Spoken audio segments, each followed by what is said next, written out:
저는 우리들 교회에서 굉장히 유명한 목사더라고요. 목장 탐방을 가서 이번 주에 이제 제 나눔을 하는데 제가 새 여자를 만났습니다 하니까 그 집사님이 그 목사님이 목사님이군요. 저도 모르게 이렇게 유명해져 있더라고요. 그래서 정말 안 좋은 쪽으로 입살롬으로도 또 이런 닉네임이 있고 또 이렇게 있지만 정말 이렇게 함께 우리가 이런 약함을 나누고 가는 것이 얼마나 기쁜 공동체인지 모릅니다. 정말 문화세로서는 절대로 누릴 수 없는 축복인 것 같아요. 오늘 본문 13절은 조금 어렵습니다. 우리가 읽기는 했지만 조금 띵크를 해보면 또 너희가 열심히 한번 띄워주세요. 또 너희가 열심히 선을 행하면 누가 너희를 헤아리요. 자, 이게 여기서부터 이해가 되시나요? 이 말씀이 우리는 잘 이해를 못합니다. 조금 이렇게 한 번 더 띄워주시면 좋겠습니다. 말씀을 너희가 선을 행하면 너희를 헤아리요. 열심히 착하게 살고 선을 행하면 해할 사람이 없다, 이런 뜻이죠. 그런데 어떻습니까? 최선을 다해 살았음에도 해를 받나요, 안 받나요? 여기 수요 예배 오시고 월요 큐티 모임 오시고 화요일 날 또 부모학교 가시고 또 목장 하시고 주일 예배 하시고 초모 모임 하시고 목장 모임 하시고 했는데 해를 받나 안 받나요? 월요일 날 초님들 오시면 맨날 하는 말이 자기 해 받았다는 말밖에 안 하더라고요. 나 이런 해 받았어, 이런 해 받았어. 근데 오늘 뭐라고 하나요? 베드로전서의 말씀에는 열심히 선을 행하면 해를 받는다. 이게 참 처음부터 우리는 잘 소화가 되지 않습니다.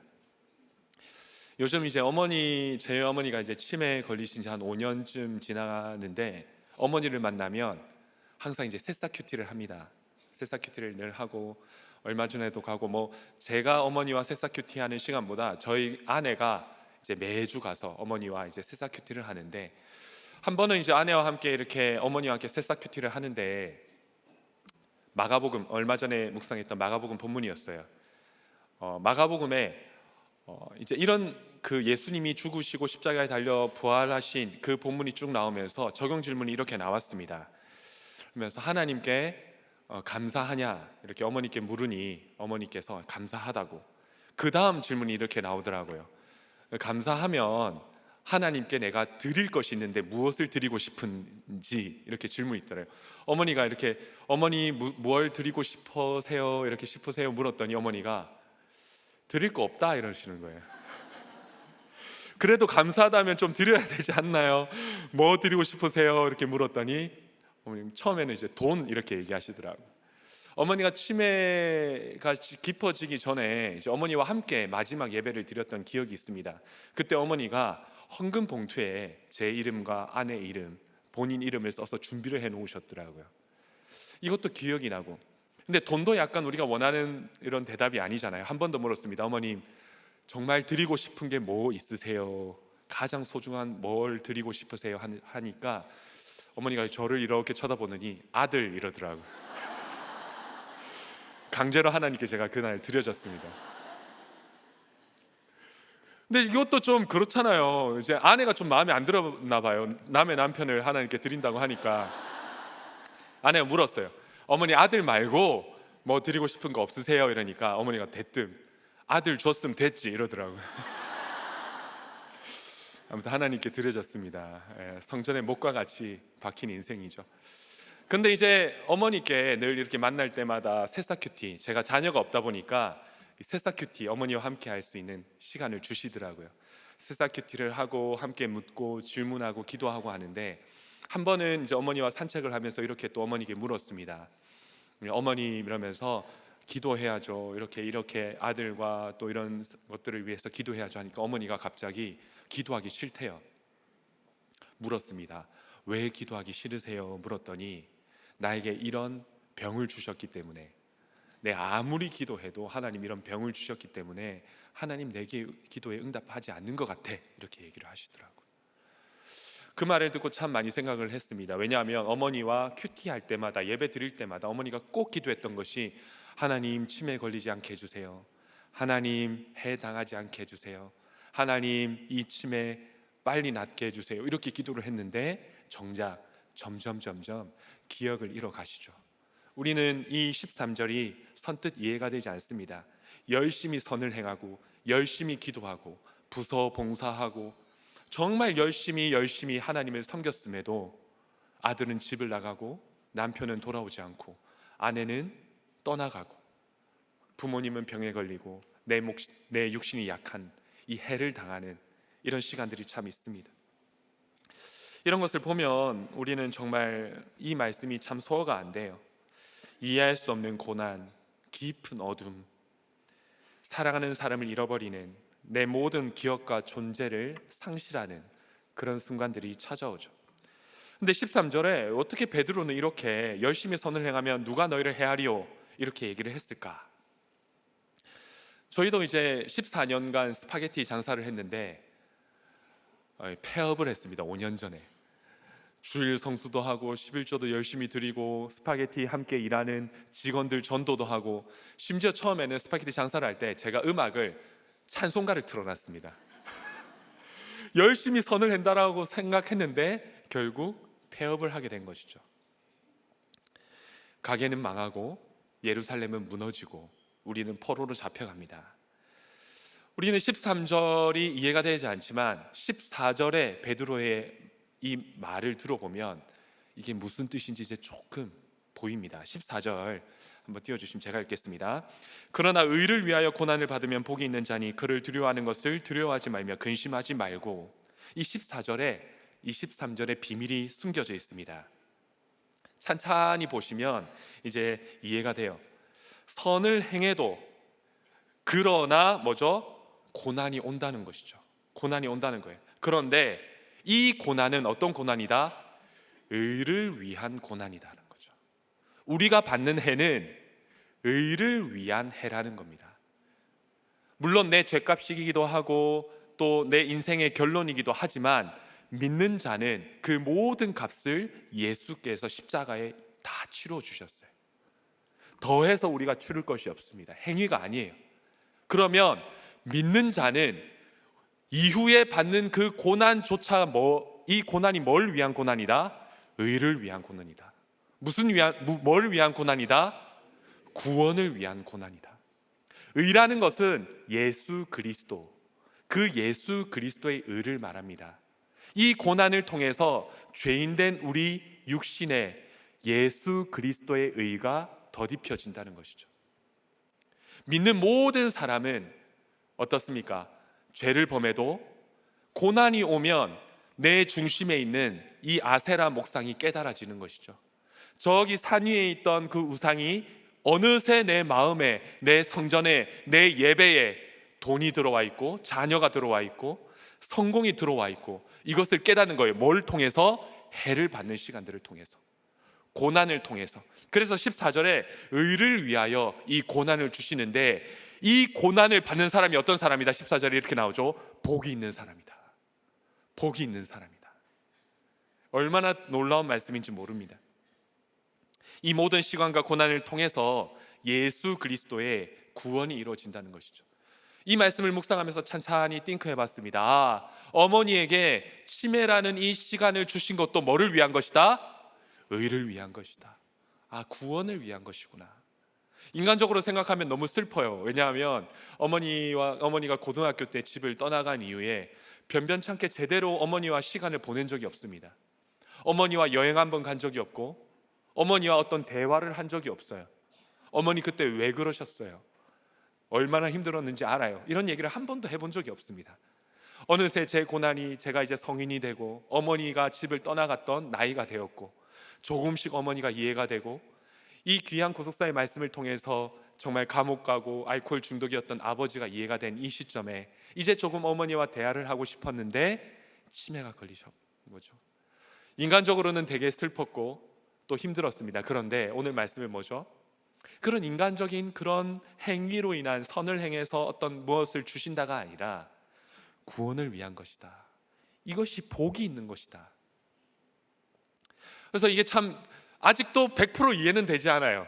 왜냐하면 어머니를 뵈면, 어제도 이제 어머니를 아내가 뵙고 왔는데 대변을 잘 못하시고 또 이렇게 점점 상황이 안 좋아지는 걸 보면서, 근데 말씀은 또 이렇게 얘기하잖아요. 그래서 챗 GPT한테 물어봤습니다. 저도 치매가 축복이야? 물었더니 아니래요. 네.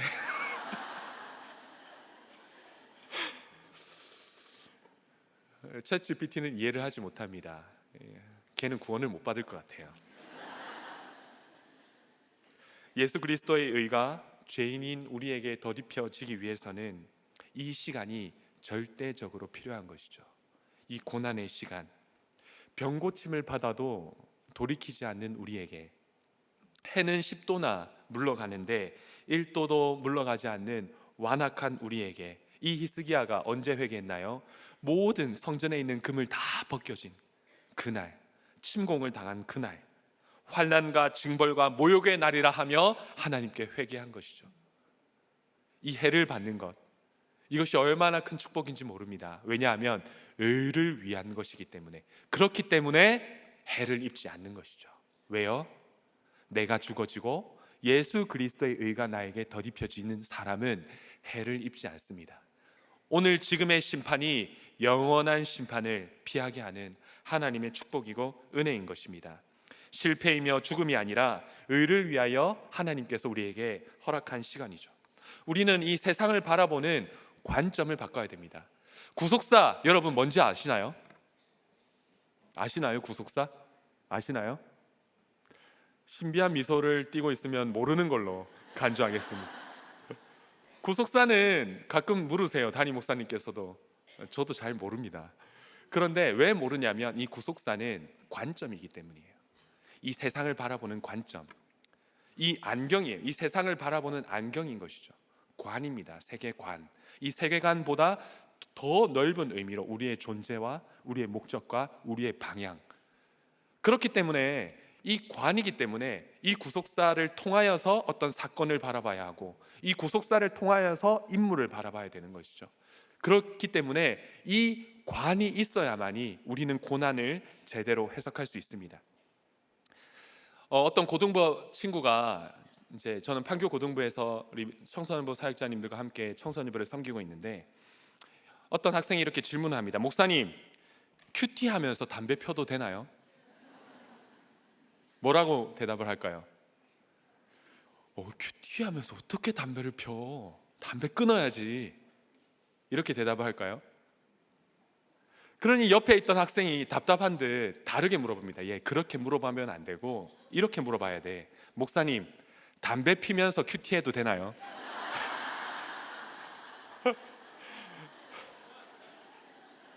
이게 관점이에요. 관입니다. 그럼 뭐라고 대답하나요? 목사님, 똑같은 거잖아요. 이는 담배를 피고 있는 거죠. 담배 피면서 큐티해도 되나요? 이러면 큐티 해야지.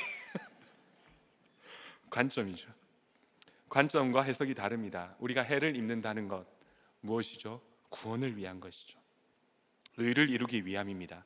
십자가를 길로 놓고 갈 때 이 주일 담임 목사님 말씀처럼 방향이 중요합니다. 하나님의 관점이 중요한 것이죠. 우리의 방향은 구원의 초점에 맞춰져야 하고 기록된 말씀에 방향이 맞춰져야 합니다. 비록 내 머릿속으로 이해가 되지 않더라도, 누가 너희를 헤아리요, 치매도 방황도 죽음도 외도도 이해할 수 없더라도 뭐죠? 그리스도 안에 있으면 이것이 어떻게 된다? 의를 위한 시간이 된다는 것이죠. 오늘 내가 돌이켜서 예수 안에 들어가면 내 안에 둘러싼 모든 시간들이 의를 위한, 그러니 오늘 어떻게 합니까? 마카리오스, 복되다, 팔복을 이야기합니다. 이 베드로도 14절에 이것이 복되다라고 얘기합니다. 우리가 해야 할 일은 뭔가요? 그러면 15절 한번 읽어보겠습니다.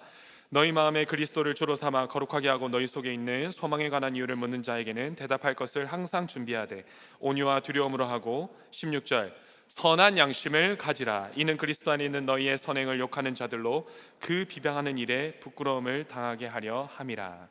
소망에 관한 이유를 우리는 이제 항상 준비해야 합니다. 왜냐하면 우리의 관점이 이제는 구속사로 방향이 정해졌다면, 이제는 이 우리의 소망에 관한 이유를 믿는 우리들은 항상 마음속에 준비해야 되는 것이죠.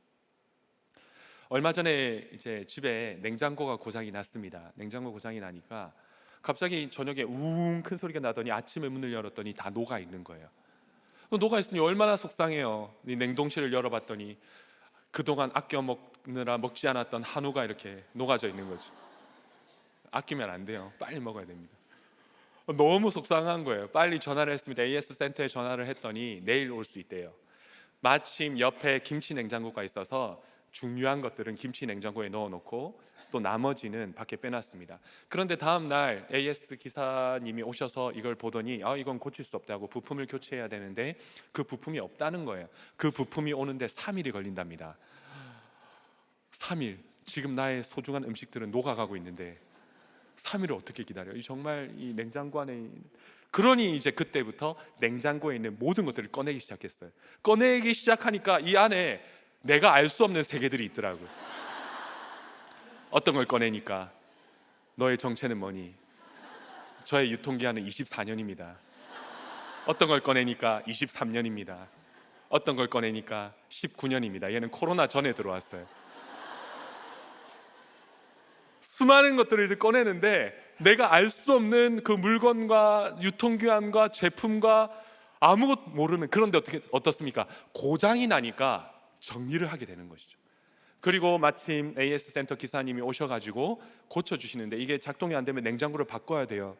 주님 기도했습니다. 이게 아직 그 할부 같은 그런 개념도 안 끝났는데 이걸 바꿔야 된다니, 이 S전자, 우리 다음은 L전자를 사야겠다. 굉장히 금액이 크잖아요. 막 이랬는데 다행히 고쳐졌어요. 그러고 이렇게 박수. 주부들은 되게 공감이 되나 봐요. 이렇게 저도 공감이 많이 돼요. 그리고 이렇게 냉장고를 넣는데 이제 차곡차곡 섹터와 이런 종류를 차곡차곡 넣으니까 어떻습니까? 이제 이 냉장고 안에 뭐가 들어있는지 아는 거죠. 문을 열었을 때 내가 원하는 것을 꺼낼 수 있는 것입니다. 그런데 이 고장이라는 사건이 일어나지 않았다면 뒤죽박죽 막 안에 있는 거죠. 그냥 먹다 남으면 다시 넣고, 또 먹으면 뭐 소스, 배달 음식 소스 집어넣고 그냥 막 넣는 거예요. 그런데 한번 어떻습니까? 망하는, 고장나는 사건이 오니까 내 안에 있는 마음이 정돈되기 시작하는 것입니다. 요즘 고등부에서는 새로운 이런 문화가 생겨나는데, 작년 재작년까지는 우리 아이들이 쓰는 큐티를 했다면 올해부터는 우리 아이들이 다 설교를 적습니다. 제 설교를 적어요. 제 설교를 적으면서 어떤 한 아이가 얘기합니다. 목사님 설교는 여자 얘기밖에 없다고. 그 여자 얘기를 적더라고요. 다 적습니다. 그리고 적고 오면은 줘요. 이게 무슨 말이냐면, 어떤 사건이나 어떤 문제나 어떤 환경에서 내가 느낀 감정들을 적으면 어떻게 됩니까? 정리가 돼요. 정리가 되면 내가 원할 때 꺼내 쓸 수가 있습니다. 내가 이 요리를 할 때, 오늘 말씀이 어떤 말씀입니까? 너희가 뭐죠? 대답할 것을 항상 준비해라. 그 말인 즉슨 뭐냐면 내 마음의 감정들을, 내 마음의 기억들을 정리해 나가야 되는데, 이 정리가 뭐냐면 쓰는 거예요. 한번 이렇게 적용했으면 좋겠습니다. 이번 주부터 담임 목사님 말씀을 쓰자. 얼마나 좋은지 몰라요. 저는 정말 토시 하나 안 틀리고 이렇게 타이핑을 하는데, 쓰기 시작하면 뒤죽박죽 되어 있던 것들이 정리가 되기 시작합니다. 우리 고등부 친구들이 얼마나 대단한지 몰라요. 이 정리가 안 돼 있으면 우리는 그냥 함부로 이렇게 말이 나갑니다. 미안해 해야 되는데 내 잘못이 아니야. 고마워 해야 되는데 뭐 그런 것까지고 그래. 사랑해 해야 되는데 그런 말을 우리는 못 꺼내죠. 내가 느낀 감정을 그대로 냉장고 안에서 꺼내야 되는데 이게 꺼내면서 뭔가 왜곡이 됩니다. 정리가 안 됐기 때문에. 이걸 꺼내야 되는데 다른 게 손에 잡히는 것이죠. 사라져서 고마워 이렇게 해야 되는데 왜 사냐? 너가 있는 것이 너무 행복해야 되는데 나가 죽어라. 엉뚱한 걸 꺼내는 거예요. 계속 엉뚱한 말이 튀어나옵니다. 변명이 튀어나오고 다른 생각들이 튀어나오고 내 안에 있는 뒤죽박죽 되어 있기 때문에 이렇게 얘기를 해야 되는데 딴 게 튀어나오는 거죠. 저도 그랬습니다. 언제 그랬냐면 얼마 전에 이제 우리 목자 수련회가 있었어요. 우리 중고등부 목자 수련회에 아이들이 200명이 참석을 했습니다. 200명의 목자들이 모여서 함께 예배하고 기도하고 뜨겁게 찬양하고 밤에 새벽까지 나눔을 하는데, 이제 제가 이제 나눔하려고 몇 그룹으로 나눠서 앉아 있는 이렇게 친구들이 앉아서 나눔을 하는데, 여기 고3 친구들이 앉은 거예요. 고3 친구들을 딱 바라보니까 한 명 한 명 다 신방 갖고 그 사연을 아는 친구들인 거예요. 너무 예쁜 거예요. 다른 사람들은 수능 준비하랴, 공부하랴, 학원 입시 뭐 준비하랴 다 빠지는데, 이 아이들은 예배도 아니고 평일날 목자 수련회를 해서 밤늦게까지 앉아 있는데, 그 아이들을 바라보면서 너무 예쁘고 너무 귀하고 너무 축복해주고 싶었는데, 제 입에 튀어나온 말이 너희는 공부 안 하고 여기 왔니? 그냥 뭐 웃으라고 한 말인데 이게 툭 튀어나오는 거예요.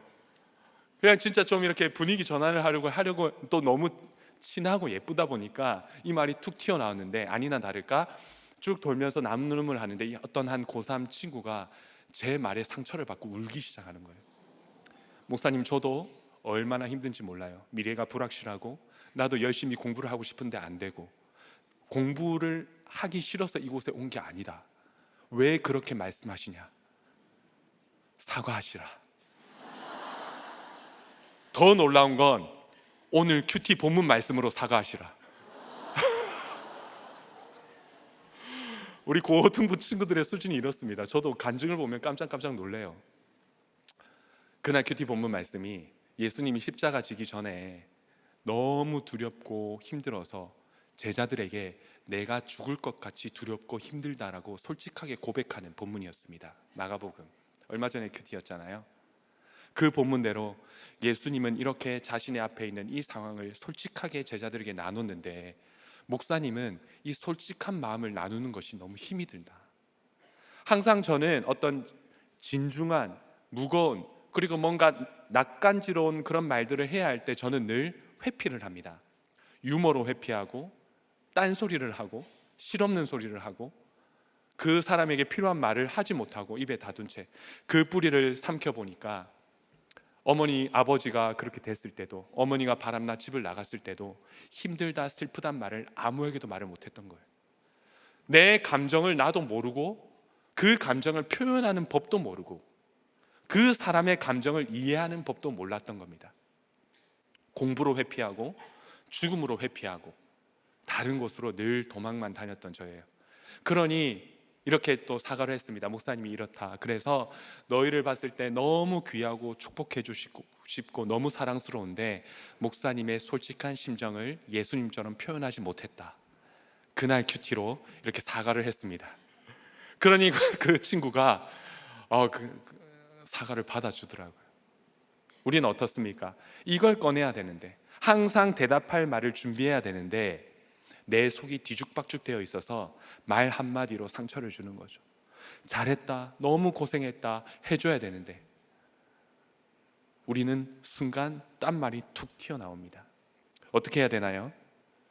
써야 됩니다. 적어야 돼요. 사건이 왔을 때, 이 냉장고가 고장났을 때 이 모든 것을 꺼내서 정리를 하듯이 주일 말씀을 쓰고, 큐티할 때 내 마음을 쓰고, 내 생각을 쓰고 하나님께 질문하고, 이게 뭐냐면 썩어 있는 것들, 상해 있는 것들, 더러운 것들은 버리고 내 안에 주신 해석되어진 하나님의 은혜는 정리해 놓는 거예요. 아무리 많은 말씀, 그 냉장고 안에 정말 멋진 재료들, 뭐 캐비언이, 뭐 한우니 있었으면 좋겠다. 네. 맛있는 음식이 들어있으면 뭐예요? 내가 그게 들어있는지도 모르는데. 꺼내지 못하는 것은 쓸모없는 것들입니다. 내 고난과 내가 받은 해를 말씀으로 묵상하고 묵상할 때 어떻게 됩니까? 이것이 오늘 말씀처럼 언제든지 항상 준비하되 소망에 관한 이유를 묻는 자에게 대답할 것을 항상 준비하는 것이죠.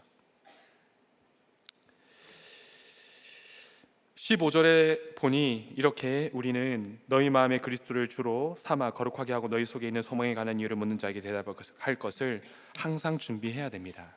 적용 질문 드립니다. 우리가 앞에 봤을 때 열심히 선을 행했는데 나를 해하는 것 같은 사건은 무엇입니까? 이 모든 사건이 의를 위함임이 인정이 되십니까? 나의 소망, 항상 소망을 위해 준비하라고 그랬는데 나의 소망은 무엇입니까? 내 마음과 달리 대답해서 관계가 깨어진 적이 있습니까? 목사님 말씀을 쭉 주일 말씀을 듣다 보니까 이 치매가 어떻게 보면 축복일 수도 있을 것 같아요. 왜냐하면 므낫세라는 이름이 여호와께서 잊으셨다. 어머니가 정말 힘든 시간들이 많으셨는데 그 시간들을 잊으시고 아들과 며느리와 함께 큐티하며 말씀을 기억하는 이 시간이 하나님이 주시는 의를 위한 시간이 아닌가. 그리고 이 어머니의 치매로 말미암아 한 번도 교회 나가지 않았던 새아버지가 지금까지 교회 나가시고 구역 예배까지 나가시는 것을 보면서 정말 이 모든 시간들이 의를 위한 것이구나. 황홀한 시간들이구나. 인생이 정말 별거 없구나. 구원을 향해 가는구나. 18절 19절을 제가 짧게 함께 묵상하고 오늘 말씀을 맺으려고 합니다. 18절 19절은 조금 어려운 본문이에요. 한번 읽어보겠습니다. 그리스도께서 단번에 죄를 위하여 죽으사 의인으로서 불의한 자를 대신하셨으니 이는 우리를 하나님 앞으로 인도하려 하심이라. 육체로는 죽임을 당하시고 영으로는 살리심을 받으셨으니 그가 또한 19절 그가 또한 영으로 가서 옥에 있는 영들에게 선포하시니라. 굉장히 어려운 본문이죠. 19절을 좀 띄워보시면 그가 또한 영으로 가서 옥에 있는 영들, 이게 뭔 말이야? 옥이 어떤 거야? 뭐 지옥이야? 연옥이야? 연옥이라고 하면 큰일 나요. 예. 뭐 영으로 가서 영으로 선포했다, 이게 무슨 말이야? 근데 이게 참 하나님의 말씀은 늘 이렇게 현장에서 깨달아지는 것 같아요. 얼마 전에 신방을 갔습니다. 영접 신방을 갔는데 90세 할머니신 거예요. 근데 90세 할머니인데 혼자 사세요. 딸 두 분께서 이제 영접 신방을 초청했는데 교회 나오지 못하시기 때문에 영접 신방을 초청했는데 되게 이런 좀 무서운 말들을 많이 들었습니다. 되게 세시다, 되게 힘드신 분일 거다, 되게 하여튼 쉽지 않을 거다. 그러고 이렇게 신방을 탁 갔는데 문을 열자마자 이 90세 넘으신 할머니가 저를 보면서 펑펑 우시는 거예요. 목사님 와주셔서 감사해요. 목사님 와주셔서 감사해요. 신방 끝날 때까지 우시는 거예요. 그러면서 그날 이제 에스라 말씀을 묵상하면서 에스라의 이름이 쭉 적혀 있는 것을 보면서 어머님, 예수 그리스도를 믿으면 죽고 부활한다. 이게 부활의 증인들의 이름이다. 그리고 예수님과 함께 내가 죄를 고백하고 죽으면 예수님과 함께 부활하게 된다. 그러니까 이 할머니께서 그랬냐고. 나는 몰랐다고. 내가 죽어도 부활한다는 걸 몰랐다고.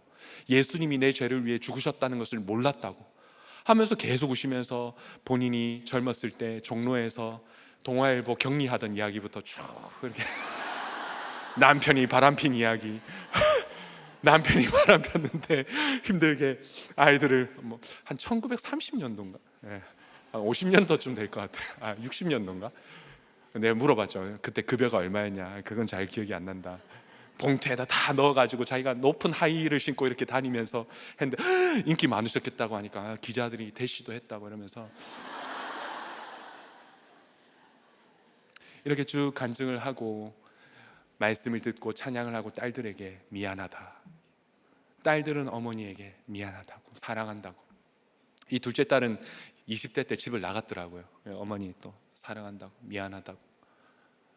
그런 시간들을 보면서 할머니께서 계속 우시면서, 그리고 또 그 얘기를 하면서 믿지 않는 아들에게 내가 전도하겠다고, 오면은 내가 얘기하겠다고. 얘기하라 그러니까 자기는 말해봤자 안 믿을 거니까 자기는 이렇게 했는데 그래도 얘기하시라니까 목사님 알겠습니다. 이 신방을 통해서 할머니께서 혼자 계시단 말이에요.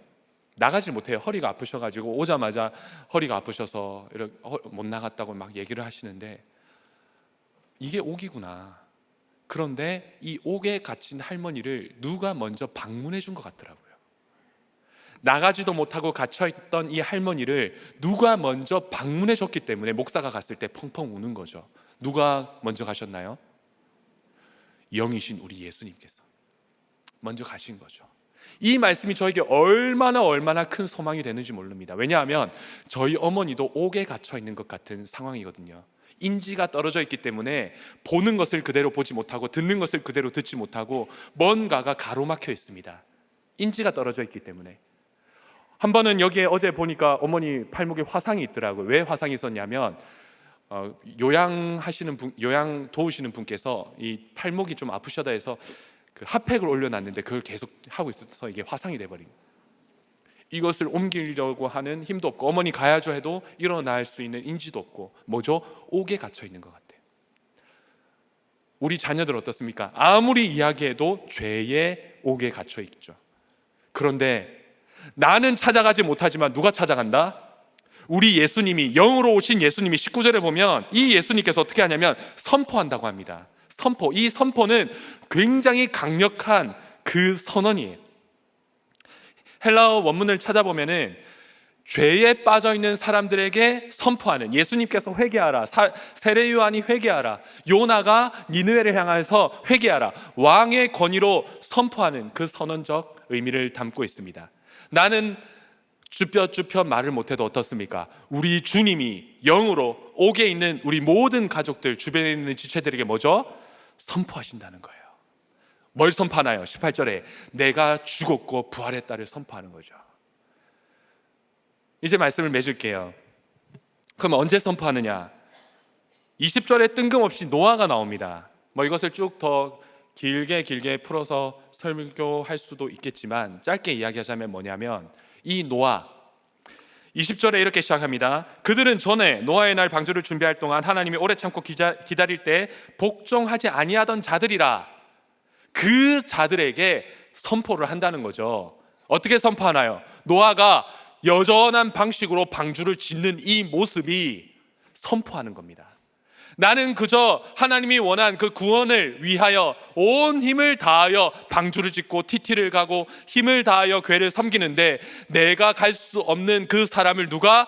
예수 그리스도께서 영으로 가셔서 선포한다는 거예요. 어떤 방법이든, 누구를 통해서든, 어떤 환경을 통해서든, TV를 통해서든, 주변에 가는 음악을 통해서든. C.S. 루이스는 이렇게 얘기합니다. 내가 버스를 타기 전에는 불신자였는데 버스를 내릴 때는 신자가 되었다. 영으로 선포한 것이죠. 어렸을 때 들었던 그 기억이라든지, 뭘 얻어먹으려고 따라갔던 주일학교 때 그 받았던 그 무엇이든지, 어떤 것을 통해서든 우리 주님이 언제 내가 묵묵히 120년 동안 모든 사람들이 비난하고 손가락질을 하는, 그렇게 살아서 뭐 할래? 이 세상에서 잘 살려면 그러면 안 돼. 이 방주를 지어갈 때, 구원을 위해서 내가 나아갈 때, 다른 사람의 구원을 위해, 인류의 구원을 위해 내가 손과 발이 가는 적용을 할 때 그리스도께서 영으로 선포한다는 거예요. 이게 얼마나 큰 저에 대해 위로고 얼마나 큰 은혜인지 모릅니다. 선포한다. 왜냐하면 저희 어머니를 만나면 이 대화조차 힘이 들거든요. 오늘이 무슨 날이야? 몰라요. 계절이 어때? 모르세요. 아들 생일은 뭐야? 당연히 모르세요. 옥에 갇혀 있는 것 같습니다. 그런데도 힘을 다하여 우리가 구원을 위해 나아갈 때 우리 주님이 영으로 선포한다는 것이죠. 적용 질문 드립니다. 옥에 갇힌 것 같은 상황이 있습니까? 내 주변에 옥에 갇힌 사람은 누구입니까? 내가 구원의 방주를 지어갈 때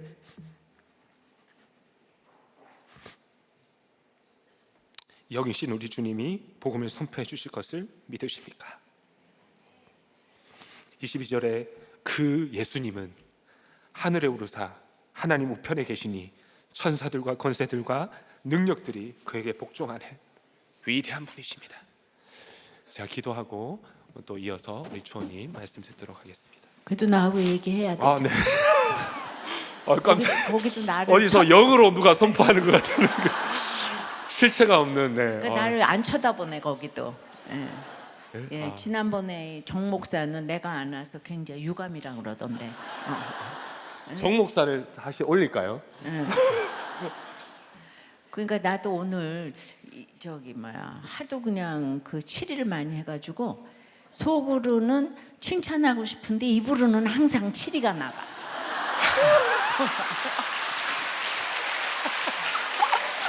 목사님, 그러면 저는 4번 칭찬 들었습니다. 4번 칭찬 들었어요. 그렇지. 근데 오늘 영으로 가도 복종하지 않는 자들이라고 그래가지고 8명밖에 안 되잖아요. 그죠? 너무 진짜 그 구원이라는 게 그 쉽지가 않고, 오늘도 우리 죄악의 형벌보다 우리가 고난 받는 게 가볍다잖아요. 가볍다 그래요. 예. 그 고난을 받아야 남은 게 있다고 그러잖아요. 이게 구원이잖아요. 그죠? 예. 그래서 그냥 오늘은 이게 마음에 있는 대로 잘했어요. 그리고 칭찬. 아, 네. 여기까지. 칭찬 들었습니다. 제가 이 트라우마를 좀 극복할 수 있을 것 같아요. 목사님 앞에 있으면 늘 죄인처럼 이렇게 있었는데, 살다 예. 잘했다 잘했단 말도 들어보고. 거기까지 하면 되는데 자꾸 더 얘기를 하면 되는 거예요. 역시 또 욕을 하시네요. 기도합니다. 기도하겠습니다. 그리스도께서 단번에 죄를 위하여 죽으시고 의인으로서 불의한 자를 대신하였으니 우리를 하나님 앞으로 인도하려 하심이라. 오늘 베드로전서 18절은 말씀하시는데, 우리가 당한 모든 해가 의를 위한 시간들이 되게 하여 주옵시고, 우리가 구원을 위해 흘리는 모든 눈물이 내가 선포하지 못하는 한 사람에게 예수 그리스도께서 찾아가서 영으로 선포하는 은혜가 되게 하여 주시옵소서. 내 안에 왜곡된 것들이 정리되게 하여 주옵시고, 말씀을 들을 때 방향을 잘 잡게 하여 주옵시고, 이어서 우리 박성민 초원님 귀한 말씀을 증거해 주십니다. 우리 초원님의 눈물과 간증과 선포를 통하여서 우리의 문이 활짝 열려 하나님 앞에 다시금 회개하며 돌이키고 듣는 시간이 될 수 있도록 우리 초원님의 입술 또한 주님 주장하여 주시옵소서. 감사하며 우리 구주 예수 그리스도의 이름으로 기도드립니다. 아멘. 네, 저희 절패는 교만과 음란입니다. 음란해서 요즘 큐티하는 에스라보다 S라인을 좋아해요. 네.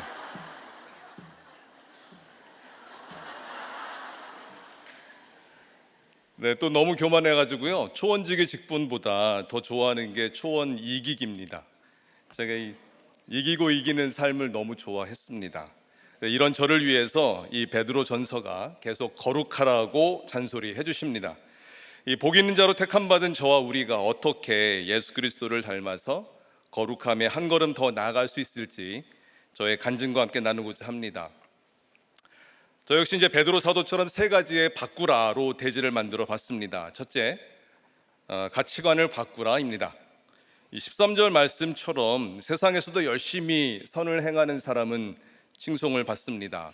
이 선을 행한다는 사전적인 의미가 착하고 올바른 행실, 의로운 행실, 자비롭고 이타적인 행동을 말합니다. 선한 행실로 남을 구제하는 사람을 위인이라고 칭하기도 하죠. 위인까지는 아니어도 남들에게 미움이나 해를 당하지는 않을 겁니다. 저 역시 이렇게 선한 삶을 살다가 죽은 뒤에 그 위인전에 등장하는 게 제 인생의 목표였습니다. 워낙 대대로 유교 문화 가정에서 태어나서 이 뿌리 깊은 인본주의가 자리 잡았기 때문에 아무리 예수를 믿는다 해도 그 유교 가치관이 쉽사리 바뀌지 않았어요. 권선징악, 사필규정, 인과응보, 자업자득, 이런 생각들이 뿌리 깊게 있었고, 결과만 좋으면 제 속의 악한 마음이나 의도를 선하게 포장해서 합리화하는 사람으로 자랐습니다. 또 초중고를 다니면서 공부까지 잘하니까 제 속에 가득한 그 이기심이나 남을 밟고 올라가려는 악한 의도가 전혀 보이지 않았습니다. 선생님들께 칭찬받고 또 집안의 자랑으로 자라면서 제 속의 죄는 보지 못한 채 남도 속고 저도 속았습니다. 또 게다가 한국의 MIT라고 하는 명문대 졸업하고 국배 유학생까지 되니까 저의 인과응보 세속사 가치관이 더욱 뿌리 깊게 자리를 잡았습니다. 아버지의 사업 실패, 또 2번의 부도로 쫄딱 망한 뒤에 이제 온 가족이 교회를 다녔거든요. 그래서 기복신앙이 더욱 제게 깊이 스며들었습니다. 중요한 시험이나 진학 때마다 어머니 금식 기도에 기대를 걸었고, 주일 예배는 복받아야 되니까 안 빠졌습니다. 매일 잠언 한 구절씩 읽으면서 힘든 중에도 11조까지 했습니다. 마땅히 하나님은 우리 가정, 특히 이제 저에게 복을 주셔야 된다는 맹목적인 기복에 사로잡혀 살았습니다. 찢어지게 가난한 와중에도 6년간의 유학이랑 2년의 외국 직장 생활까지 할 수 있던 것은 전부 다 부모님의 금식기도 그리고 저의 선한 행실에 감복하신 하나님이 복 주신 것이라고 여겼습니다. 사실 문자 그대로 돈 한 푼 없던 제가 유학 마칠 때까지 먹여주시고 입혀주신 것은 하나님의 은혜 아니면 설명할 수 없습니다. 그래서 저희 가치관이 딱 거기까지였습니다. 그런데 제가 이해할 수 없는 사건이 일어납니다. 박사학위하고 직장생활 마치고 금이 환영하듯 교육한 뒤에 한 자매를 만났습니다. 의사 아빠, S대 졸업한 예쁜 자매여서 그동안 제 힘든 인생 단번에 보상해 줄 것 같았던 그 결혼을 기대했는데 그만 깨졌습니다. 납득할 수가 없었습니다. 지금까지 내가 얼마나 선한 삶을 살았고 청년 집사 직분까지 받으면서 교회에 충성했고 중고등부 교사로 헌신했고 30살 넘도록 혼전순결 지키며 얼마나 했었는데 이런 노력과 헌신에 대한 결론이 이것밖에 안 되는지 이해할 수 없었습니다. 그래서 하나님께 외쳤습니다. 하나님, 제가 얼마나 절제하며 헌신했는지 잘 아시잖아요. 그런데 이게 응답이에요. 이젠 내 맘대로 살겠습니다. 그렇게 기도하고 그 길로 하나님을 떠났습니다. 타락으로 슈브한 거죠. 하나님 말씀 없이 선한 행실이 우상인 삶의 결론은 이와 같습니다. 원하는 기도 응답이 안 이루어지면 즉시 주의 계명을 저버리고 하나님을 떠납니다. 14절 15절은 고난을 통해서 그리스도를 주로 삼는 소망에 대해서 말씀하시는데요. 제가 하나님을 떠난 이후에 우리들 교회 오기까지 삶 전부가 엉망이었습니다. 40살 가까이 결혼 못한 외로움을 핑계로 술과 음란 가운데 오직 성공과 재물 축적만이 목표였습니다. 세상에 좀 더 이름을 더 알리고 또 돈을 좀 더 모으면 제가 바라는 결혼이 이루어질 거라고 믿었어요. 정말 어리석죠? 그리스도를 주로 소망 삼은 흔적이 제 인생에는 하나도 없었습니다. 비록 교수로 성공하고 있었지만 제 마음은 날마다 두려움과 근심이 쌓여갔어요. 하나님의 평강 없는 인생은 지옥 그 자체입니다. 매일 외롭고 날마다 두렵고 또 노총각 신세에 너무 창피해서 사람들하고 담을 쌓았습니다. 그렇게 소망 없이 살던 어느 날 출장한 곳에서 이석증으로 쓰러졌어요. 12시간 넘게 온 세상이 빙빙 도는 증상으로 누워있지도 앉아있지도 서있지도 못한 채 차라리 죽여달라고 소리쳤습니다. 그러다가 갑자기 지금 내가 죽으면 바로 지옥 가겠다 싶었습니다. 이 엄습하는 두려움에 정신이 번쩍 들었고 그래서 하나님 낫게만 해주시면 이제부터 예배 잘 드릴게요 기도하고 그 다음 주에 우리들 교회로 인도함 받았습니다. 근데 교회 오자마자 말씀이 들린 것은 아니었어요. 워낙 그 6년 동안 세상 때가 잔뜩 끼어서 제 귓속이 꽉 막혀 있었거든요. 강단에서 울려 퍼지는 담임 목사님 설교도 제게는 그냥 울리는 꽹가리 사운드였습니다. 딱 하나 다른 게 있었는데 그건 이전 교회와 달리 누구에게도 말 못했던 제 속에 깊은 얘기를 할 수 있는 목장과 양육이었습니다. 그렇게 공동체에 붙어서 1년 만이 지난 2008년 4월에 담임 목사님께서 전해주신 사무엘상 25장 1절 말씀을 통해서 왜 내가 나이 40까지 결혼이 안 되는지 해석이 되었습니다. 정말 이 40년 묵은 채증이 뻥 뚫리듯이 정말 시원케 됨을 경험했는데요. 제 속에 있던 두려움과 근심이 떠나고 이제 주님 한 분만으로 족하다는 고백까지 터졌습니다. 사무엘상 25장 1절은 매우 짧은 구절입니다. 사무엘의 죽음에 다윗이 일어나 바란 광야로 내려가니라. 그런데 이 말씀이 저를 관통했어요. 제 인생 40년 동안 저의 영적 사무엘은 어머니였습니다. 어머니 기도를 통해서 하나님 만나려 했고 진학이나 진로나 결혼 모든 중대한 인생 문제를 어머니 기도를 통해서 인도함 받으려 했습니다. 그러니 하나님께서는 어쩔 수 없이 저에게 결혼이 안 되는 바란 광야를 허락하셨고 그 광야에서 저를 1대1로 만나시려고 40년간 기다리셨다는 것을 깨닫게 되었습니다. 정말 너무 감격해서 전율하며 눈물 흘렸어요. 이처럼 우리 인생에서 바란 광야를 만나는 것은 두려워할 것도 근심할 것도 아닙니다. 그 광야에서 예수 그리스도를 1대1로 만나 구원받고 인생이 해석되어서 툭 치면 나오는 간증으로 그리스도를 구주로 삼는 소망에 대해 항상 대답할 수 있기 때문입니다. 자, 둘째는 마음가짐을 바꾸라입니다. 16절에서 18절은 이 선한 양심으로 고난받는 것에 대해 생각해 볼 수 있습니다. 말씀으로 인생이 해석된 뒤에 저는 예수 그리스도로 새 사람의 옷을 입었습니다.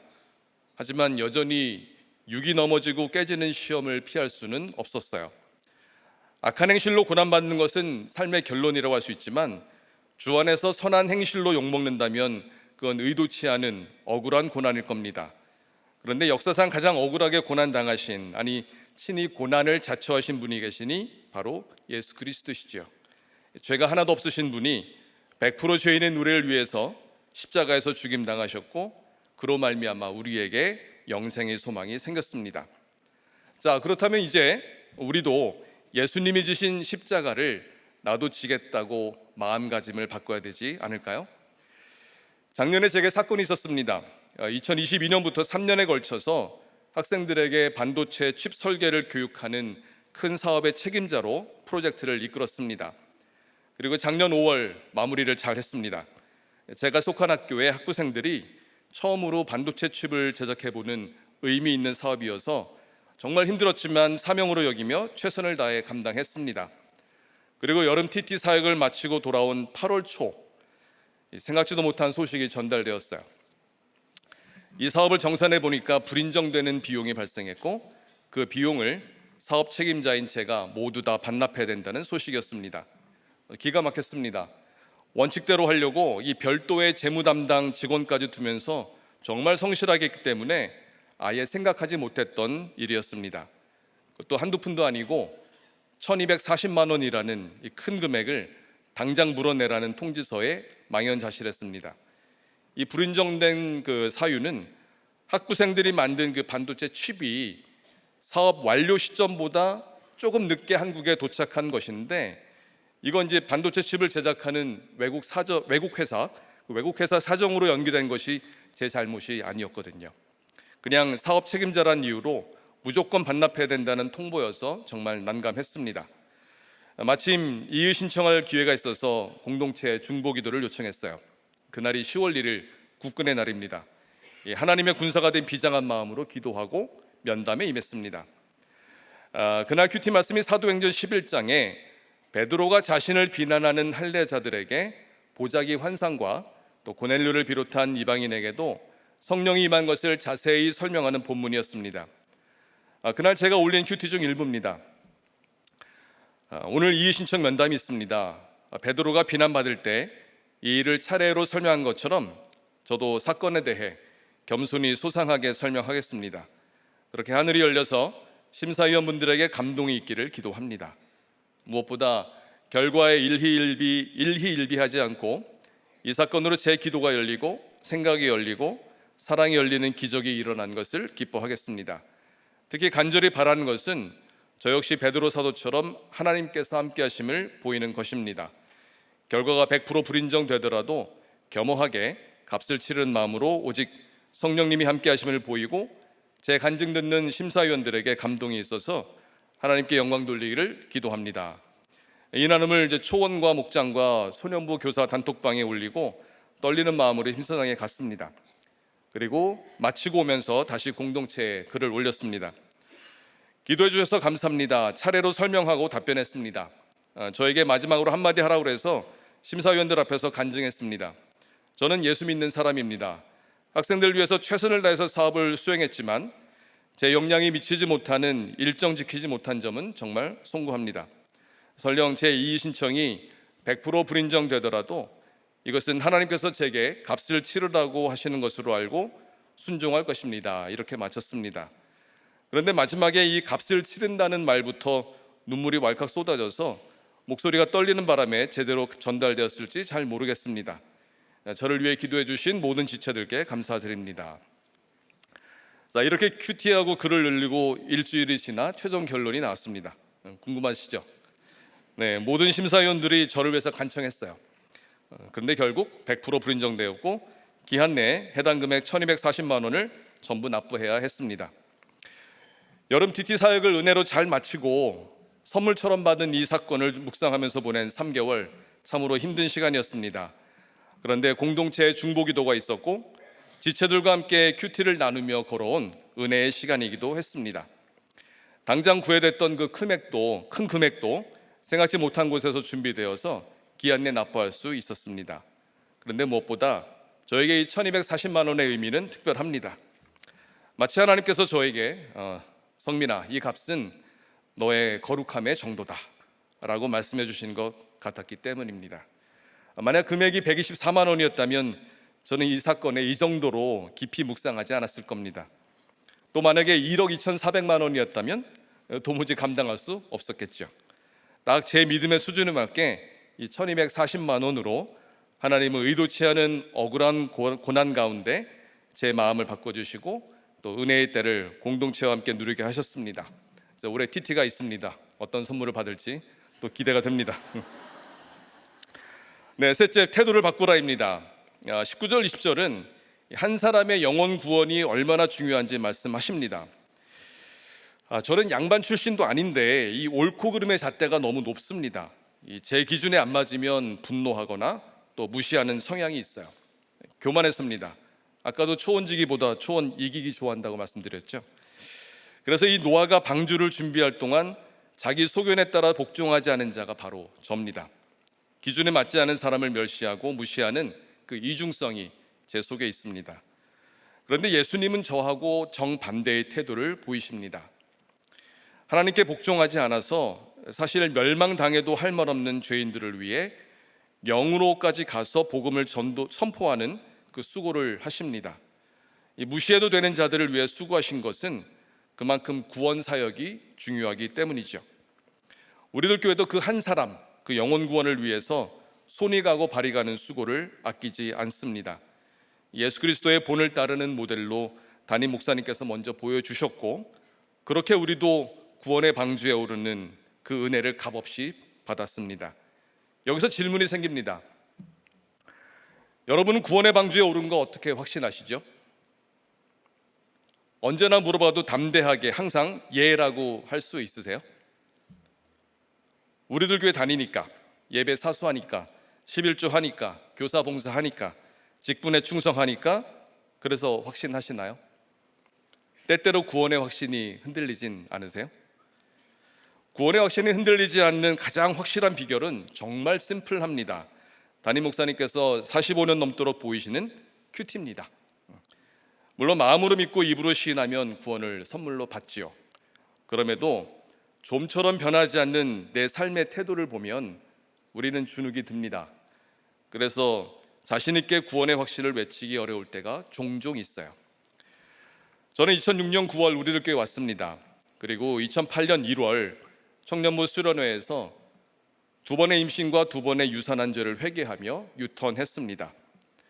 이후 말씀으로 인생이 해석되어서 시원케 되었다고 말씀드렸죠. 하지만 그 은혜가 영원 무궁토록 지속되진 않았습니다. 저는 예배를 사수했고, 비록 눈티였어도 매일 큐티했고, 담임 목사님 주례로 신결혼했고, 10년이 넘도록 빠짐없이 목장을 다녔지만 제 가치관은 여전히 세상적이었어요. 무엇보다 마음가짐이 쉽사리 달라지지 않았습니다. 그리고 저의 이기적인 태도, 이게 가장 변하지 않았습니다. 남편으로 저는 문제가 전혀 없고 오로지 그냥 아내가 문제였기 때문에 아내만 믿음에 바로 서면 된다고 생각했습니다. 제 안에 들보 전혀 보이지 않았어요. 이 마을지기 직분까지 받았음에도 제 나눔의 대부분은 아내에 대한 비판과 뒷담화였습니다. 자, 21절 22절에서는요 말씀이신 예수 그리스도의 일한 구원에 대해서 알려주시는다. 당시 제가 섬기던 부부 목장에는 아기를 키우느라고 이제 힘든 부부들이 많았습니다. 이 주일 예배조차 제대로 드릴 수 없었어요. 그래서 목자인 제가 어쩔 수 없이 매일 적는 큐티, 이 적티를 내서 단톡방에 올리기 시작했습니다. 이 의무감으로 시작했던 이 적티인데 이게 점점 제가 은혜 받으면서 좋아하게 되었습니다. 심지어 제가 올린 큐티를 출근길에 제가 다시 보면서 은혜 받아요. 이거 제가 쓴 것 같지가 않습니다. 그런데 진짜 기쁠 때가 언제냐면 담임 목사님께서 전해주시는 말씀과 제 큐티 묵상이 같을 때입니다. 이 동일하신 성령님께서 제게도 똑같이 역사하신 것 같아서 정말 뛸 듯이 기쁩니다. 이렇게 적티를 매일 올리기 시작한 지 지금 6년째입니다. 담임 목사님 45년에 비하면 너무도 부족하지만 그동안 적티로 제가 받은 은혜는 정말 큽니다. 이 구원의 방주에 올라탄 믿음의 확신은 물론이죠. 그리고 가끔 제가 이제 세상 모임에서도 기도로 시작할 때가 있습니다. 그날 아침 적티한 내용으로 기도하면 듣는 분들에게 큐티 DNA가 감동까지 더해져서 전해지는 것 종종 봅니다. 제가 이제 최근 한 모임에서도 이제 우리에게 매우 익숙한 단어인 부태떨감을 사용해서 기도했더니 다들 다 궁금해했어요. 그래서 이제 자연스럽게 우리들 교회와 담임 목사님을 소개할 수 있었습니다. 예수 그리스도를 닮아서 거룩하기 위해선 태도를 바꿔야 된다고 말씀드렸지요. 그동안 이제 눈티나 귀티만 하셨다면 이제 태도를 바꿔서 적티를 하시면 어떨까요? 큰 일은 작은 것부터 하는 것이라고 말씀하셨습니다. 오늘부터 적티를 적용해 보시면 좋겠습니다. 물론 저는 이제 겨우 6년째라서 아직도 문제투성입니다. 제 들보보다 남의 티끌이 여전히 눈에 먼저 들어옵니다. 그럼에도 하나님께서 저를 부르시는 그날까지 계속해서 적티하기를 멈추지 않으려 합니다. 그렇게 내 안의 숨은 죄와 부끄러움을 공동체 앞에 날마다 드러내고 흔들리지 않는 믿음으로 구원의 방주에서 공동체 지체들과 함께 살아가기를 간절히 소망합니다. 말씀 맺겠습니다. 우리가 예수 그리스도를 닮아 거룩함으로 나아가려면 의를 위한 고난을 잘 받아야 합니다. 그러기 위해서 첫째, 가치관을 바꿔야 합니다. 세속사 가치관에서 말씀의 구속사 가치관으로 바꿔야 합니다. 둘째, 마음가짐을 바꿔야 합니다. 억울하게 당하는 의도치 않은 고난도 하나님께서 쓰시는 그 잎사귀 약재료가 되기 때문에 오히려 공동체와 함께 기뻐하고 은혜를 누리도록 마음가짐을 바꿔야 합니다. 셋째, 태도를 바꿔야 합니다. 예수를 믿어도 내 삶에 변화가 없다고 느끼신다면 당장 오늘부터 적는 큐티를 시작하시기를 바랍니다. 이렇게 해서 가치관과 마음과 이 태도를 바꿔 거룩함으로 한 걸음 더 나아가는 우리 모든 성도님들 되시기를 간절히 소망합니다. 아유, 그냥 너무 다 잘하셔가지고 잘하는 게 이렇게 남발이 되니까 칭찬이 아니게 여겨지네. 글쎄 말이에요. 근데 왜 그렇게 본인이 교만하다고 생각해요? 이거 예상 질문이 없던 건데요. 네. 네. 교수님이라서 저렇게 질문도 또 분석을 하세요. 예. 네, 한 8개 준비해봤는데 거기에 안 되네요. 네. 저는 이제 교만의 반대는 딱 동전의 양면 같아서 열등감이라 생각이 들거든요. 근데 저희가 이제 열등감이 많습니다. 깡시골에서 태어난 것뿐 아니라 또 어릴 때부터 키도 작고 새카맣고 뭐 가진 게 별로 없었고 또 아버지 사업 부도로 인해서 완전히 뭐 맨날 피해 다니고 그래서 그거로 인해서 제가 인정받지 못하는 것에 대해서 억울한 게 늘 있고 그러다 보니까 그 반대급부적으로 제가 남들보다 뛰어나야 된다고 늘 그게 이제 저를 갖다 드라이빙하는 드라이빙 포스가 되긴 했는데 그렇다고 제 안에 있던 열등감이 사라지진 않아요. 그래서 그러니까 너무 깡시골 이랬는데 또 이렇게 굉장히 또 공부도 잘하고 지금 교수님도 되셨으니까 그게 상세가 돼야 되는데 그죠? 그 상대가 안 됩니다. 지금도 여전히 열등감이 많고, 네, 그래서 그러니까 너무 이렇게 한 거에 비해서 너무 이제 잘 됐기 때문에 그게 상세가 안 되지 않을까요? 굉장히 단어는 쉬운데 알아듣기가 참 어려운 그렇게 말씀하시네요. 그러니까 아직 구속사가 약간 어려워요. 제가 구속사 안경으로 써야 되는데 아직은 좀 이게 아니어서 그런가 봐요. 근데 네, 그러니까 상세는 이제 안 공부하고 다 이제 잘 되니까 그 다음에 옛날에 대한 그 반대급부가 있어가지고 그게 이제 그렇게 되는 것 같아요. 그래서 다 사실 많이 갖추고서도 결혼이 굉장히 늦게 됐고, 조금만 그냥 그 나이스하고 부드러웠으면 좋겠는데 본인은 안 그렇게 생각하는데 이제 우리도 그 청년부에서 결혼을 했기 때문에 내가 드리는 말씀이에요. 저는 모든 걸 다 갖췄는데 왜 결혼이 글쎄 안 되겠어요, 그죠? 청년들한테도 말하고 싶은 거예요. 결혼하려면 하여튼 구속사의 눈을 가져야 돼요. 네. 예, 우리들 교회는 구속사의 눈을 가지니까 아무런 그 정말 그 차별 없이 결혼을 잘하더라고요. 여기서 그 말씀을 드리려고 하는 게 아니고 이제 그럼에도 불구하고 정말 우리들 교회 좋은 줄 알고 섬겨주셔서 너무 감사한데 지금 하고 있는 일을 다 써주셨잖아요 저한테. 네네. 그걸 좀 한번 얘기해 보세요. 아이고. 그걸 또 안 가져오셨어요? 아니요, 그거는 그건 외우시죠? 네, 제 메로스가 늘 갖고 있습니다. 저 그래서 교수님을 하면서 얼마나 많은 일을 하는지 그 얘기를 한번 좀 쫙 읊어보세요.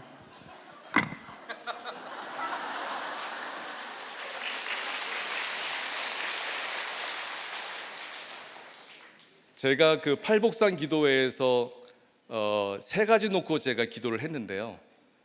저의 소망입니다. 저의 소망. 첫 번째가 제가 지금 섬기고 있는 판교 소년 2부에 교사를 100명 채워주세요 하나님. 지금 67명이거든요. 더 채워주세요. 두 번째, 하나님 매일 정리 큐티하는 큐티 워리어, 제가 좋아하는 단어인데요. 큐티 워리어 우리들 교회 7,000명 세워주세요. 네. 그리고 세 번째, 하나님 우리들 교회 위성교회까지 해서 율곡이 선생의 10만 용병설,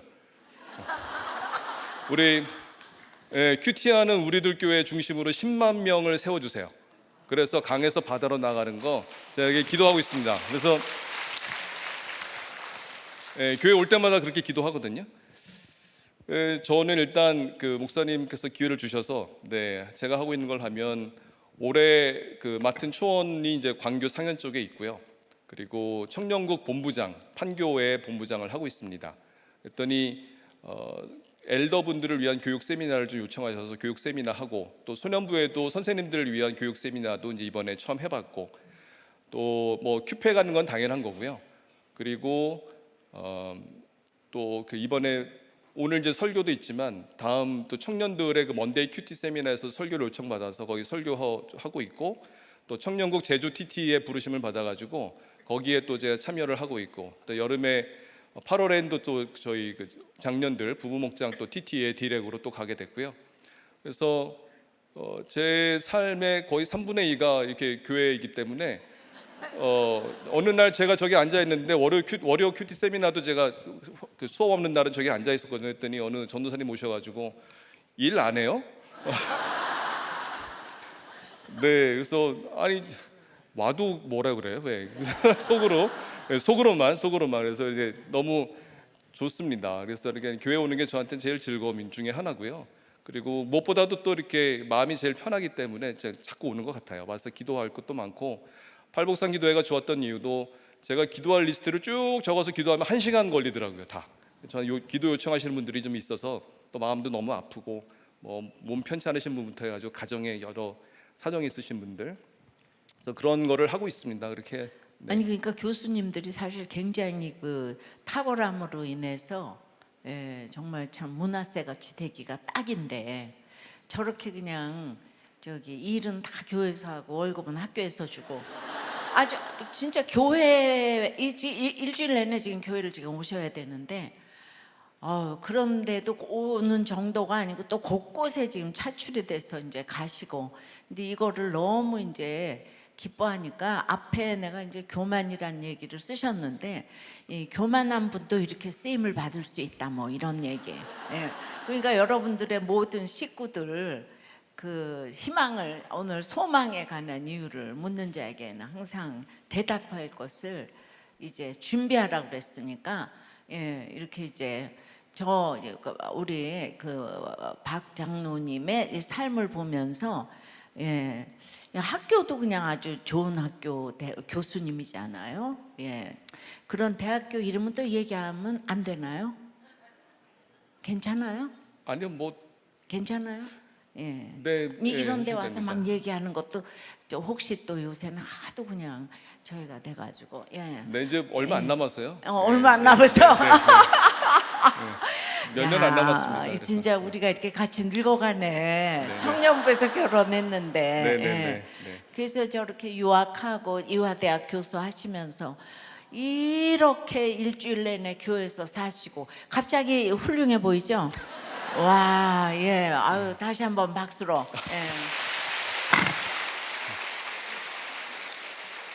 네, 기도하시겠습니다. 하나님 아버지, 저는 어려서부터 이 세상 성공과 기복의 가치관에 젖어서 하나님이 응답해 주시지 않는 듯한 한 가지 그 원하는 결혼이 안 된다며 하나님께 등을 돌리고 떠났던 어리석은 죄인입니다. 이 노아의 방주에 복종하지 않은 자들처럼 결코 믿음의 방주에 탈 수도 없는 자격 안 되는 무익한 저를 위해서 예수 그리스도께서 친히 찾아와 만나 주셨고 구원의 방주에 오르게 하시고 믿음의 공동체에서 가치관을 바꾸고 마음가짐을 바꾸고 태도를 바꿔서 오직 큐티로 든든히 서가게 하시니 감사와 찬송을 올립니다. 주님, 베드로 사도의 잔소리 말씀을 듣는 우리 모두 매일 적는 큐티를 적용할 수 있도록 힘 주시옵소서. 오직 큐티가 생명줄임을 깨달아 힘써 말씀 묵상할 수 있도록 도와주시옵소서. 그래서 지체들의 잎사귀마다 약재료가 되어서 주님 오실 날 멀지 않은 이 마지막 세대에 복음 전도와 영혼 구원의 사명을 온전히 감당하는 우리들 공동체가 되도록 인도하여 주시옵소서. 주님, 5월 목회자 세미나와 여름 TT 사역이 시작됩니다. 목세와 TT를 통해서 구속사 말씀이 강에서 바다로 흘러가게 하여 주시옵소서.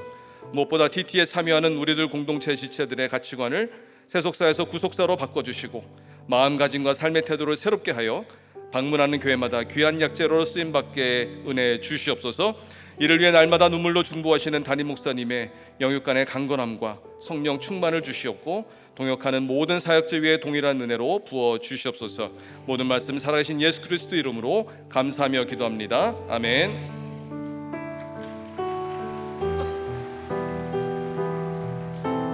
찬양하겠습니다. 주님만이 왕이십니다. 주님만이 왕이십니다. 주님만이 왕이십니다. 주님만이 왕이십니다. 내 삶에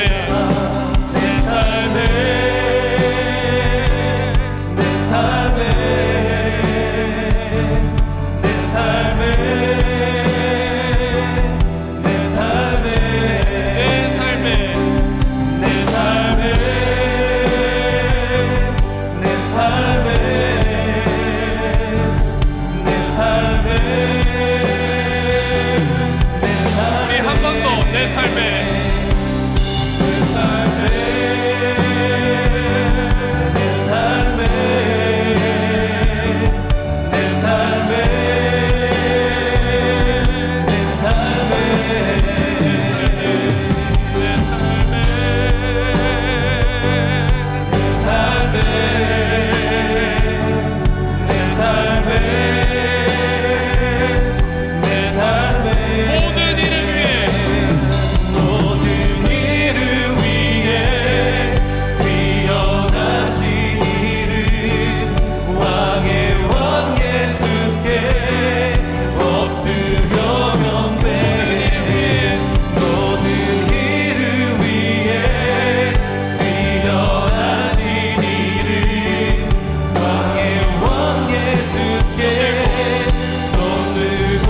마지막으로 주님만이 왕이십니다.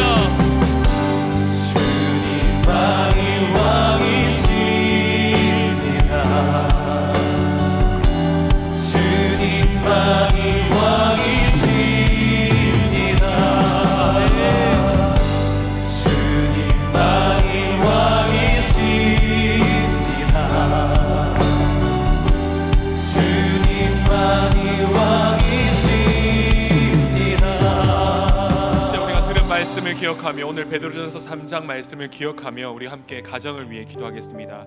옥에 갇힌 것 같은 나와 내 가족과 또 나의 식구들 위해서 주님, 저는 할 수 없습니다.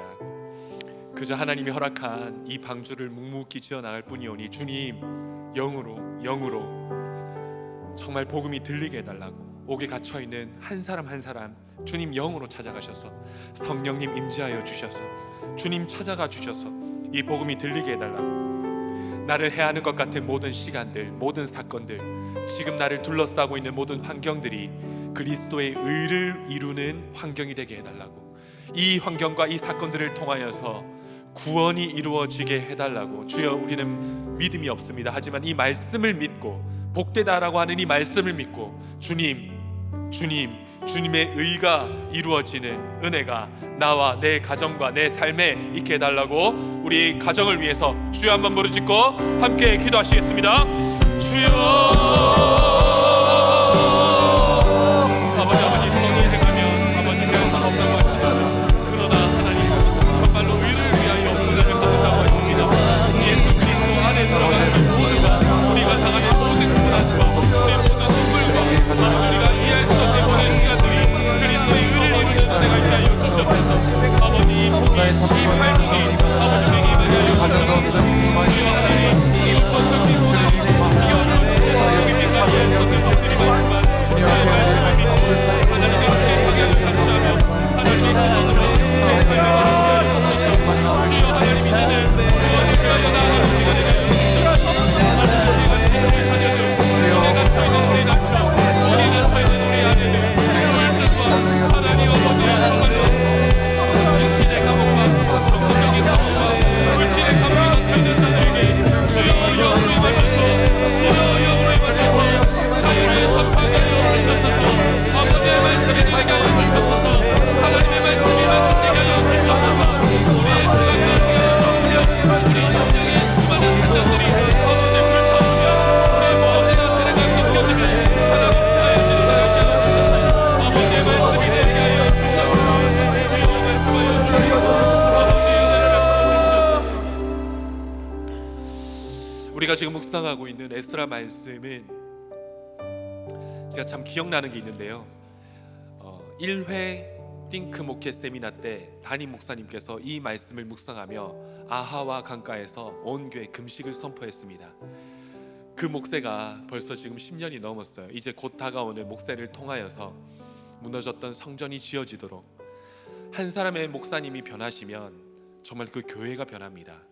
우리 초님 꿈처럼 10만 양병설, 정말로 참여한 우리 목사님들과 또 리더십들이 정말 이 고난이 축복이구나.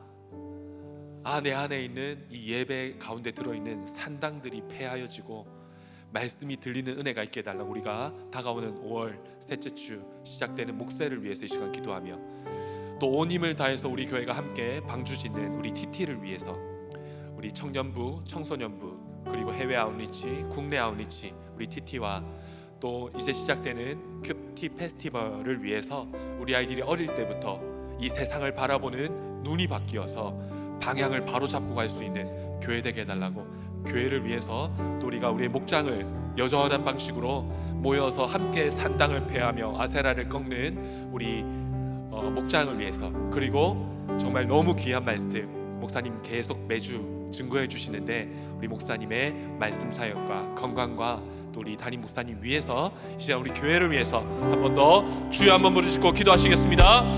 주여.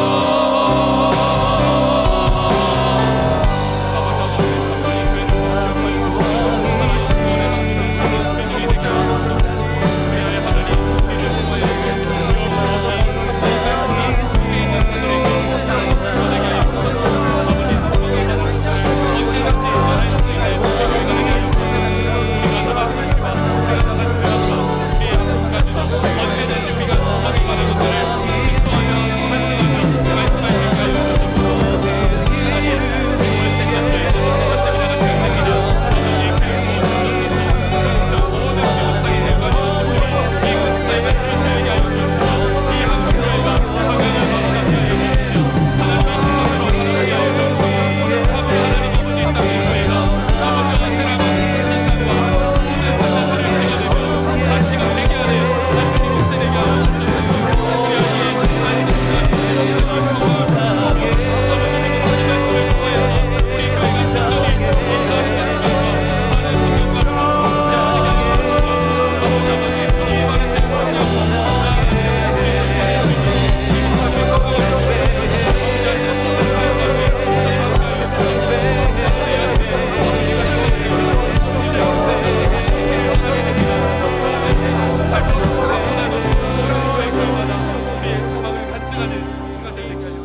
이 시간 나라를 위해 기도하겠습니다.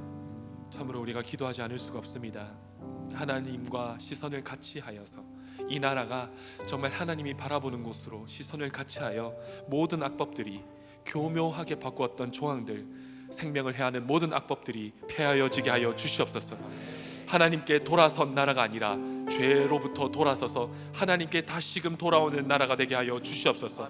하나님을 경외하는 한 사람의 리더와 지도자가 세워지게 하여 주옵시고, 주님이 세워주신 위정자가 하나님을 경외하는 은혜가 있게 해달라며, 또 지금 세계 각처에 전쟁이 일어나고 있습니다. 하나님의 백성을 보호하여 주옵시고, 주님을 믿는 자들을 주님이 모으시고 지키시고, 전쟁 가운데서도 구원의 일을 주님 행하여 달라고, 주님 감하여 달라고, 이 시간 우리 한 번 더 이 나라를 위하여, 또 전 세계, 또 전쟁 가운데 있는 나라들을 위하여 우리 온 힘을 다하여 주여 한번 부르시고 함께 기도하시겠습니다. 주여, 아버지 하나님, 이 나라와 시선을 같이 하여 주시옵소서. 주의 말씀이 하나님 아버지 맞다고 하는 것을 맞다라고 얘기하는 나라가 되게 하시고, 주의 말씀이 죄라고 얘기하는 것을 죄라고 얘기하는 나라가 되게 하시고, 하나님 교묘하게 아버지 생명하지 않는 모든 악법들을 주님 주셔서 아버지 주님만이 원하신 나라가 되게 하시옵소서. 하나님의 말씀이 완성하는 나라가 되게 하시옵소서. 아버지 생각하는 모든 행복함이 주여 하나님의 말씀이 하나님의 뜻이 이 각자의 사업을 불격하는 은혜가 되게 하시옵소서. 아버지 주님의 말씀을 지켜 모아요 주여 전쟁 가운데서 하나님의 사람들을 모아요 이 전쟁 중에서도 구원의 사역이 임하게 하여 주옵소서. 아름다운 나라가 되는 사람과 선교사님들 아버지 선교사님들 함께 하시옵소서.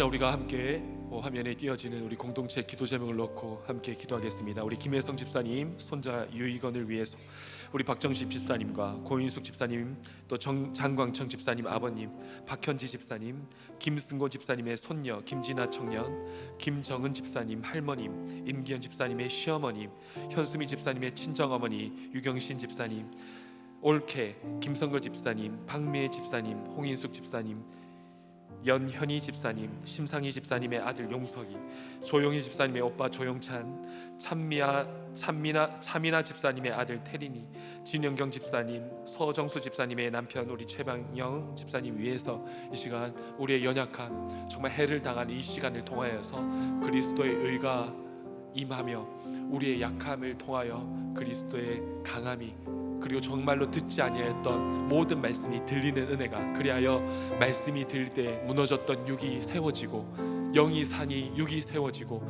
또 이 아픈 부위도 낫게 해달라고, 우리 집사님들의 이름과 또 그 상황을 우리가 함께 보며 이 시간 함께 공동체를 위하여 주여 한번 부르짖고 함께 기도하시겠습니다. 주여,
복음의 말씀을 듣지만 뼛속까지 죄인인 우리에게, 죄 공장인 우리에게 이 말씀이 하나님 들리지 않는 우리를 주님 불쌍히 여겨 주시옵소서. 하나님 여전히 옥에 갇혀 있기에 이 말씀이 들리지 않습니다. 우울증의 옥, 육신의 아픔의 질병의 옥, 정신적인 아픔의 옥, 하나님 아버지 물질의 옥, 남편의 옥, 가정의 옥, 하나님 건강의 옥, 주여 아버지 학업의 옥과 또 아버지 세상 성공의 옥, 내 욕심의 옥에 갇혀서 주여 하나님 이 말씀이 들리지 않습니다. 하지만 우리 주님은 죽으시고 부활하셔서 영으로 이제는 함께 하시기에 예수 그리스도의 영이 이 복음을 선포할 때 우리 모두가 듣게 하여 주시옵소서.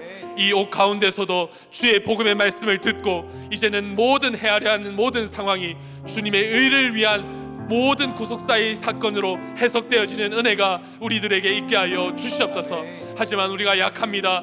주여 우리의 모든 기도 제목을 주님께 아뢰오니 주여 예수 그리스도의 피 묻은 손으로 안수하여 주시옵소서. 우리를 모든 아버지 우리를 묶고 있는 모든 악한 영은 예수 그리스도의 이름으로 떠나갈지어다, 떠나갈지어다, 떠나갈지어다. 주 예수 그리스도의 피 묻은 손으로 안수할 때에 우리의 무너졌던 영이 살아나며 육이 세워지게 하여 주시옵소서. 내가 결코 꺾지 못하며 파하지 못한 아세라의 목상이 꺾이게 하여 주옵시며 모든 산당이 폐하여지는 은혜가 있게 하여 주시옵소서. 그리스도께서도 단번에 죄를 위하여 죽으시고 의인으로서 불의한 자를 대신하셨다고 하십니다. 이제는 하나님 앞으로 우리를 인도하신다고 하시오니 육체로는 죽임을 당하고 영으로는 살리심을 받으셨다는 이 놀라운 복음이 아버지 선포될 때 우리 모두가 듣고 아멘으로 화답하는 우리들이 되게 하여 주시옵소서. 주여 이제 띵크 목회자 세미나가 한 달 남았습니다. 한 달도 남지 않았습니다. 주여 이 목회자 세미나 가운데도 기름 부어 주옵시며 하나님 귀한 우리 목사님들이 귀한 발걸음 하십니다.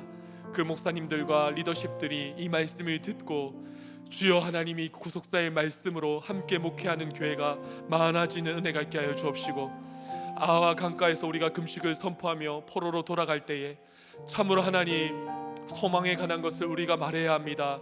우리의 악함과 우리의 실패와 우리의 죄악까지도 소망에 관한 것들을 가감없이 증거하며 말할 때에 하나님이 얼마나 대단하신지 높으신지 우리를 지켜보아하셨는지 고백되어지는 시간이 되게 하여 주옵시고 소망에 관한 것들을 언제든지 이야기할 때에 구속사의 말씀이 흘러가게 하여 주시옵소서.